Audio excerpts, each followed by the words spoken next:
का मतलब करना है, इसमें कोई मक्कारी नहीं चलेगी। ओके सर, डेली चैप्टर कितने करने चाहिए? बेटा डेली चैप्टर बेसिकली आप 8 दिन का टारगेट लेके चलो। अरे बात समझ में, 8 दिन का टारगेट लेके चलो, क्योंकि मैकेनिक्स क्या एक पर्टिकुलर चैप्टर के हिसाब से नहीं चलती है। ठीक है, कोशिश करो एक दिन में एक चैप्टर खत्म करने की। ठीक है, एक दिन में एक चैप्टर खत्म करने की कोशिश करो आप, रोजाना एक चैप्टर खत्म। ठीक है, रोजाना एक चैप्टर। ठीक है, ये आपके लिए बढ़िया रहेगा, ये आपके लिए सबसे बेस्ट रहेगा।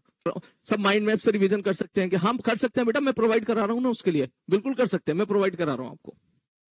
दूसरा इंपॉर्टेंट चीज जो मुझे जो है काफी अच्छा भी लगा कुछ बच्चों की तरफ से, उनका कहना था कि सर हमारा बैकलॉग तो नहीं है, हम लोगों ने पूरी पूरी क्लास बढ़िया तरीके से अटेंड करी है सारी। ठीक है, तो अब क्या मुझे वो अटेंड करना चाहिए क्या? क्या बोलते हैं उसको, उम्मीद अटेंड करनी चाहिए क्या? अब मुझे उनका पॉइंट बिल्कुल वैलिड लगा।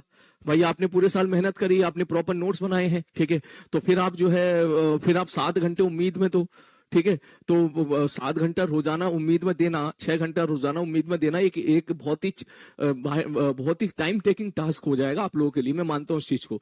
तो उससे बेटर आई थिंक ये रहेगा कि आप अपने नोट्स को रिवाइज कर लें और आप क्वेश्चन की प्रैक्टिस कर लें। अरे बात समझ में, ठीक है।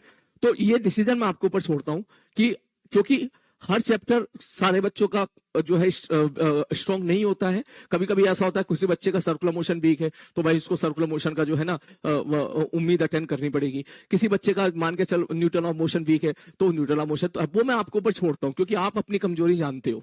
ठीक है, आप अपनी कमजोरी जानते हो, तब मैं आपसे बोलूंगा कि ये चीजें मैं आपके हवाले छोड़ रहा हूं, आपके ऊपर छोड़ रहा हूं। अगर आपको जरूरत है उम्मीद की, तो उम्मीद को अटेंड कीजिएगा बेटा। अगर आपको लगता है जरूरत नहीं है, तो फिर पढ़ाई कीजिएगा। हाँ, आप ये जरूर कर सकते हैं कि जैसी उम्मीद चल रही है उसी टाइम पर आप अपनी पढ़ाई स्टार्ट कर दो।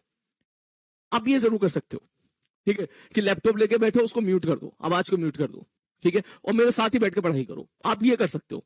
इससे रहेगा कि आपकी कनेक्टिविटी बनी रहेगी बढ़िया एकदम। आप थोड़ा सा आपको पता भी रहेगा, अच्छा सर अब ये पढ़ा रहे हैं, अब ये पढ़ा रहे हैं, अब ये पढ़ा रहे हैं, और आप अपने हिसाब से भी पढ़ते रहोगे। तो इससे रहेगा कि आप इधर उधर भटकोगे नहीं, आपके पास एक बहाना होगा मेरे साथ बैठ के पढ़ाई करने का। ठीक है, तो आप ये कर सकते हो। ठीक है बंधु, तो I think this is the best आप लोगों के लिए। अभी जो गिवन टाइम है उसमें यही आप लोगों के लिए बेस्ट है।